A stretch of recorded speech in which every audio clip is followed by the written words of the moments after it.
Hi, hello, and welcome, or welcome back, I suppose. I want to immediately start this pre-review and just say that this review is for smut, quite frankly. Well, it's a romance novel, but there's a lot of erotic content. There's not a lot of erotic content, but there's enough explicit content in this for me to say, quick warning, if that's not the sort of thing that you are interested in at all, or, look, I'm not going to be doing live readings of those scenes, just, right off the bat, I think you should be aware of that. So, this book that I'm reviewing this week is Seraphim's Ghost by Josh Hunt, who happens to be a friend of mine. I met him at university, and I am really proud of him. I just want to get that out of the way. Right, get out of the way. Yeah, I'm really proud of you. Fuck off. No, what I mean is, just want to start that off. I'm really proud of him because he wrote a wonderful book and he's done through all the publishing. And I'm really proud of him. He wrote a really good book. Why do I sound like I'm trying to do a bad Italian accent? Maybe I should have scripted this one, but listen, he sent me this for review, knowing how I review things. If you expected professionalism, why did you send it to me? But yeah, so Seraphim's Ghost is a love story. Quick plot synopsis. I try not to do plot synopses mostly because they take up time. And I'm not very good at summarizing things. It is blatantly obvious. I could just see, the thing is, I don't have a physical copy. I was sent an ebook pre-release type thing, so I don't have a physical copy to just read a blurb. Could I have written down the blurb? Yes. Did I? No, because I've only just thought that I could have done that now, and I'm not stopping recording. We're in it for the long haul now, big B. So, this is a fantasy romance. A man called Seraphim moves into a new house, and turns out there's kind of somebody already there. But, surprise, he's a ghost. And what ensues is a love story between a man and a ghost. And it's absolutely wonderful. Like I said, that's a quick plot synopsis because I'm not actually going to be going into a full thing, mostly because I'm not very good at it. Let's go gamers. So, right off the bat, I did love it. And I'm not biased. Because, yeah, my friend wrote it, but I've read things by my friends that I've not necessarily enjoyed, that I would critique and that kind of thing. But I really loved this. I didn't know if I would, admittedly, mostly because I A, don't read a lot of fantasy, and B, the last time I read a book in which, well, let's just say I was worried that this was going to be a little bit Ice Planet Barbarians, and I'm really glad it's not. If you don't know of that book, keep it that way. It was one of my, it's like my second or third Bad Reputation book club that I did on Ice Planet Barbarians. Basically, erotic fiction in which a woman ends up on an ice planet somewhere and meets a giant alien man who effectively is a concept of what if you did make a bad dragon product into a giant 7 foot tall man. And it's not great. I mean, it's not bad, but it's not great. However, not the book I'm reviewing today. I've already reviewed that book. Today we're reviewing Seraphim's Ghost, and I'm already on my tangents. Who'd have thunk it? But, I was expecting that kind of thing. But it's not. It really isn't. I think generally with a lot of the type of thing I thought this was going to be, which is any kind of either like human, and I don't want to say non-human because he's a ghost of a human, but like human and not regular human or non-human kind of thing, is that that's kind of the crux of it. So if you read most, I'm going to simply stick to supernatural romances. The crux is, oh, I'm in love with this supernatural being because they're a supernatural being. The easiest one, and I'm sure the thing that's coming to a lot of people's heads, is Twilight. She's not like, oh my god, Edward is a great guy. Also, he's a vampire, very sexy.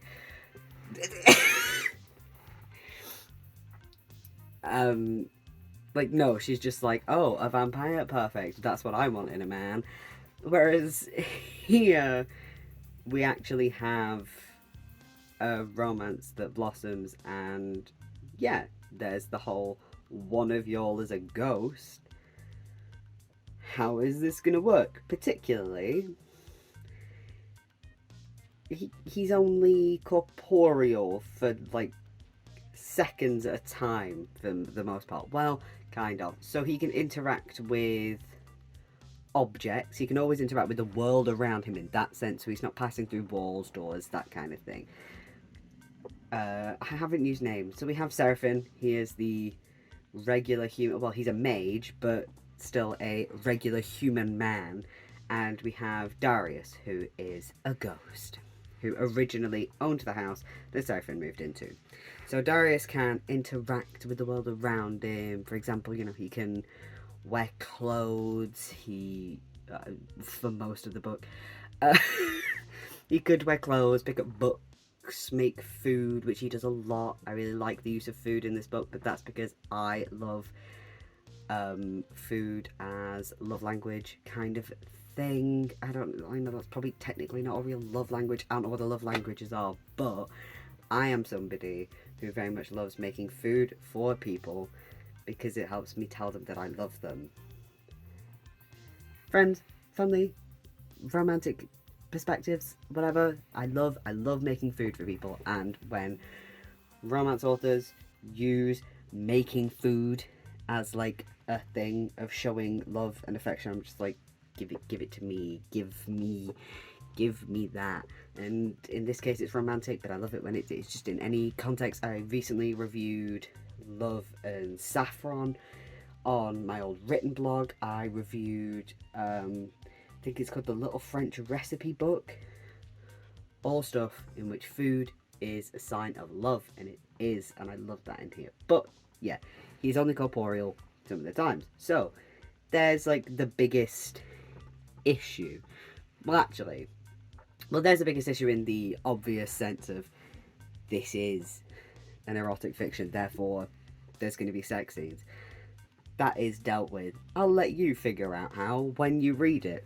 But the real biggest issue is Seraphim. He is so lovably dense. I mean, they're both kind of himbo energy, but Seraphim, ultimate, just like, no thoughts in that head. He has got a brain like a DVD screensaver. There's just occasionally a thought that bounces around, and it only connects with him if it hits the corner, which is once in a blue moon. It's wonderful. I love that for him. It's very much one of those where the world around him can very clearly see that not only is he into Darius, but Darius is also very blatantly into him, and he's just like, no, oh my god, no. But when he tells me that he loves me, that's like platonic, right? That's and like all dates, they're platonic, right? He keeps calling when we go out together that a date, but that's doesn't like friends, like a friend date. He's so stupid, and I love him. I mean, we've all been there. Or at least I have. I'm also a little bit dense, but like, I do think that throughout this book, he should just have a little dunce cap on, just to let the world around him know. But actually, to be fair, him just vibing out in the world, he doesn't need the dunce cap, because people can see it. But like I said, it's in a very lovable way. It's... was it my last video was recommended by friends, or was that the week before? Yeah, it must have been last week. I don't know. I don't pay attention to what I'm doing. Once it goes onto the internet, that's it. It's out of my brain and into the ether. But, so I was talking about We'll Save the Galaxy for Food, and there's a character in that which is stupid in the worst way possible. But Seraphim, like, because he's stupid in just a way that's really frustrating, because it's just like, it feels like you're never learning. Whereas Seraphim is proof that academics are intelligent, they're not necessarily smart, if that makes sense. They've got all the book knowledge, but they cannot deal with the world around them one bit. And I say that as a man who has 0 thoughts and yet 2 degrees. It is possible. We do exist. You know, and this kind of stupidity makes him work. And also, what he lacks, he makes up for by having, I mean, generally people around him, but in particular his familiar, Boo, who is a cow, which I love. I will admit that I didn't realise she was a cow at first, but that's probably just me not necessarily always paying attention. Because I don't. And if it's like a quick word or two sometimes and not like a full sentence, sometimes my brain just goes, yeah, we're skipping over that. So that's almost definitely me. I know what I'm like. Like single word stuff. Sometimes my brain goes, oh, that's an important detail, is it? Haha, not for you. I really could have done with that, thank you. Anyway, she's a cow, and honestly, she really is as well. She's the bitchy friend we all need. I mean, she's the bitchy friend that all truly stupid people need, and like I say, I am actually on my way to being the internet's favourite himbo. I am. That is the dream one day. Just to become quite buff and quite stupid. And I'm halfway there. But, point is, she exists in his life to look him in the eye. And if she had hands, she would grab him on the shoulders and shake him and just make him understand. And maybe if she rattles him hard enough, the thoughts will knock about in his head. And we all need her. I wish I had her. And he has these people throughout his life. When he's home, there are a couple of housekeepers because Seraphim is a rich boy, but, you know, I can't hold that against him. And there are a couple of housekeepers there, and those two are so funny. in a similar way to Boo, and in that kind of way where, God, I'm so annoyed that I didn't get a scene with the two housekeepers and Boo together, because that would have been, honestly, Seraphim roasting session, and I do love that, because sometimes, like I say, it's what he needs and deserves. You know, obviously I have mentioned that there is explicit content in this, but I don't know how to talk about that. I don't read...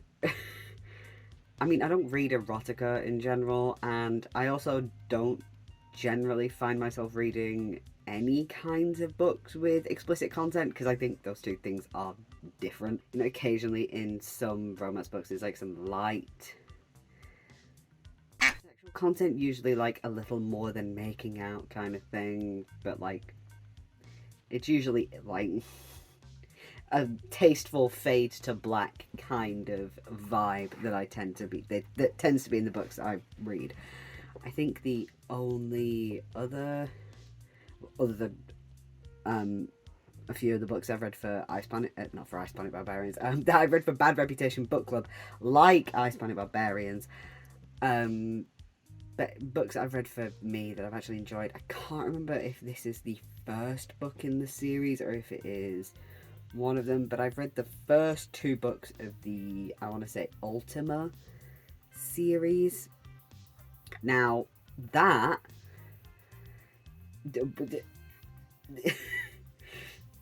Great book, great plot, absolutely wonderful. But the first book opens with a scene. That was...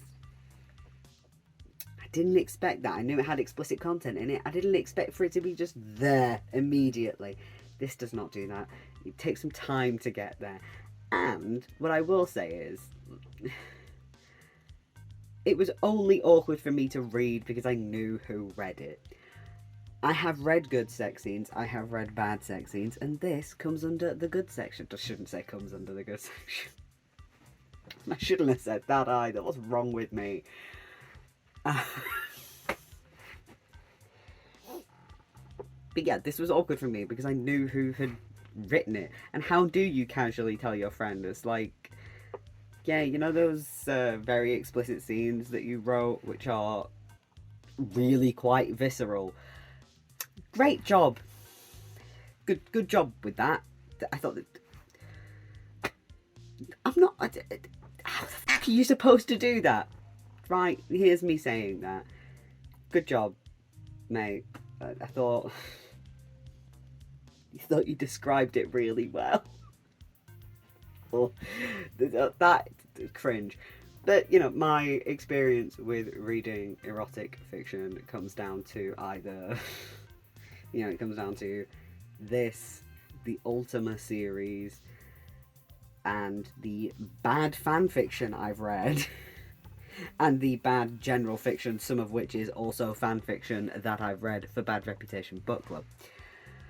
So, yeah, I don't want to linger on that too long. Like, great, if you're looking for some good gay scenes, go read this book. If there are hard cuts in this from me like going from one topic to another with no clear segue, it's because my brain just keeps turning off while I'm filming. I'll be in the middle of a thought and then my brain just dies down. I'm having one of those again, so go me.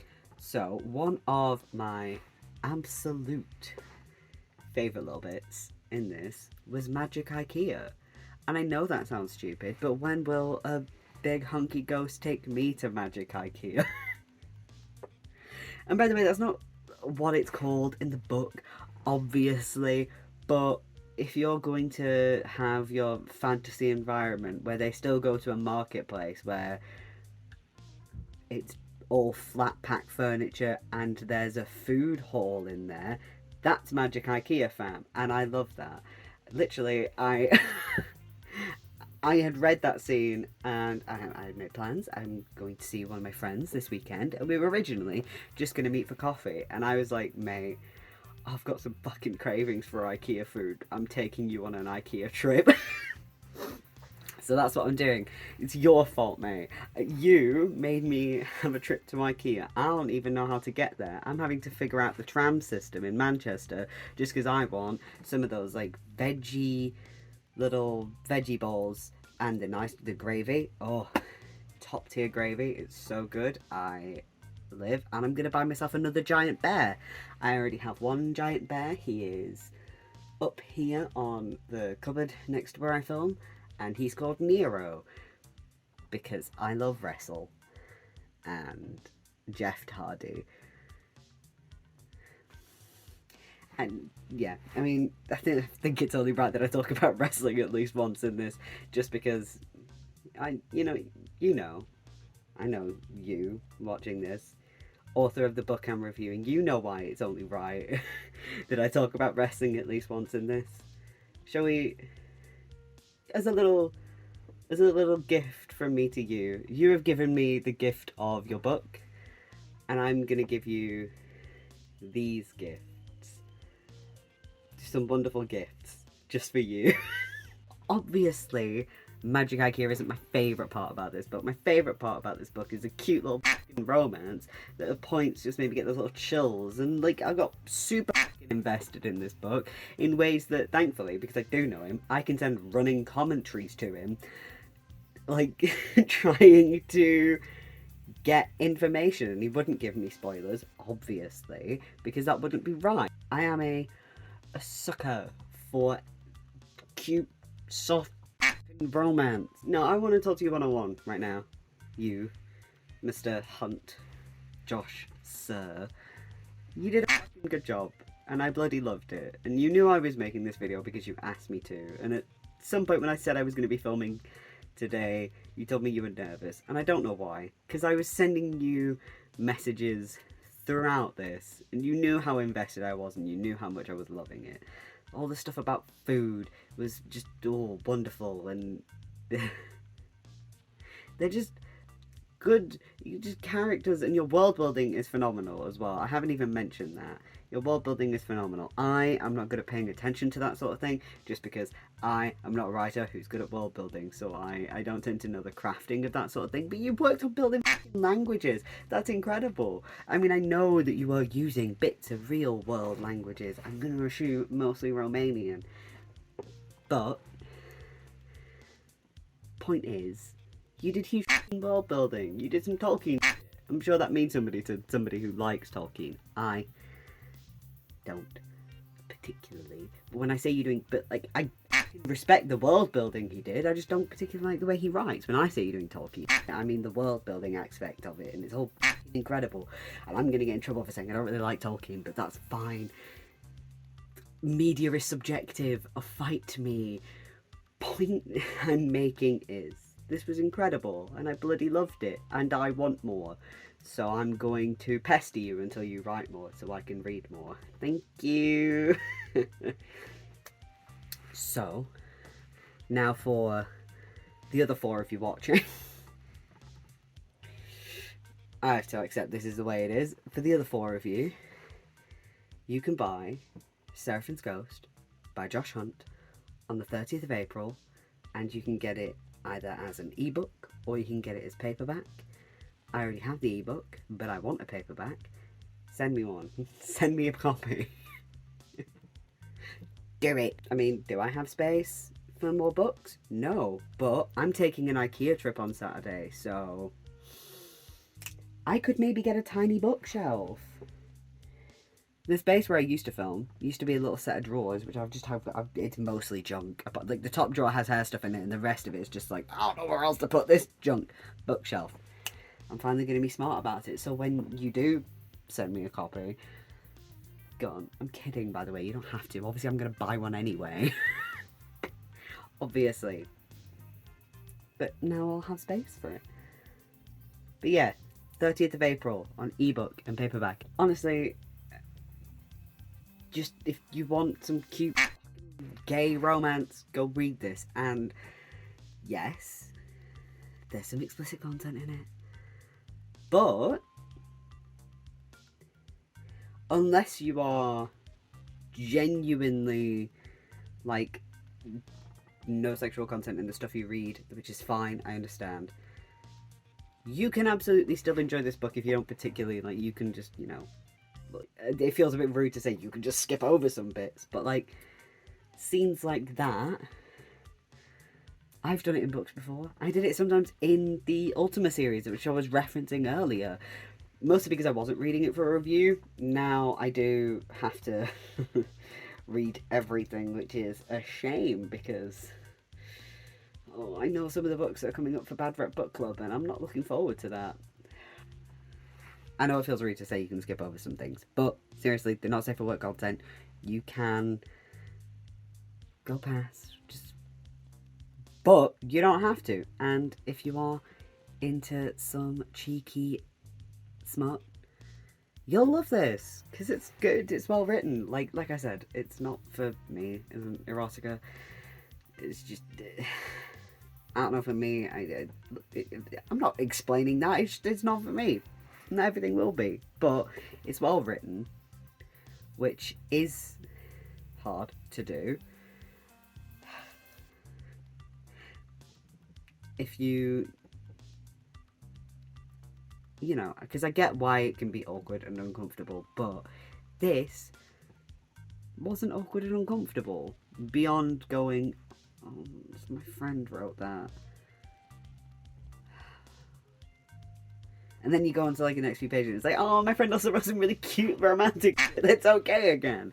So yeah, definitely go ahead, go and get this and enjoy it. And also, even if you don't read it, buy it, support my friend, give him money. Right, so on to next week. I was originally going to do something else, but I'm filming this a little bit later than I usually would. So I didn't stop. I only stopped reading after I stopped filming. After I filmed, rather. So I'm just going to pick something out of the box because I was going to read 2 books this week. Well, for the next video I was going to read 2 books, but we're going to read 1. Just because I don't think I can do 2 books because they're both quite hefty. Or at least they seem to be. What I will possibly... No, I'm not going to rattle around in there. What I will possibly do is bring them up next week, as in like talk about them, and even if I don't read them soon, I'll put them in here and they'll go on the shelf. But I'll put them as a pairing. They're not linked in any way, but I bought them together. A lot of the reason why was because like they're both aesthetically just really pleasing, like conceptually. So what have we got? We have The Beautiful Dead, which is a crime book by Belinda Bauer, I want to say. The Beautiful Dead by Belinda Bauer. Did I put that back in the box? No, I didn't. Good. I thought I put the little label back in the box.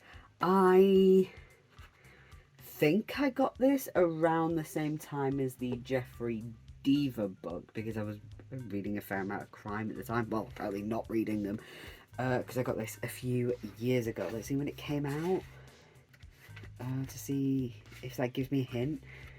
This came out in 2016 or 17. Yeah, 2017, because that's the latest date that's on there. So that is probably around the time when I got it then. I don't think I would have got it later than that. Yeah, 2017, that would have put me end of 6th form, beginning of uni. So yeah, I probably got it around then. And it's just sat on my shelf because I usually have to be in a kind of particular mood to read crime, which I probably was when I picked this up. And then I put it on my shelf and got, I'll read you in a bit. And then I didn't, because that's what I'm like. I'm sorry.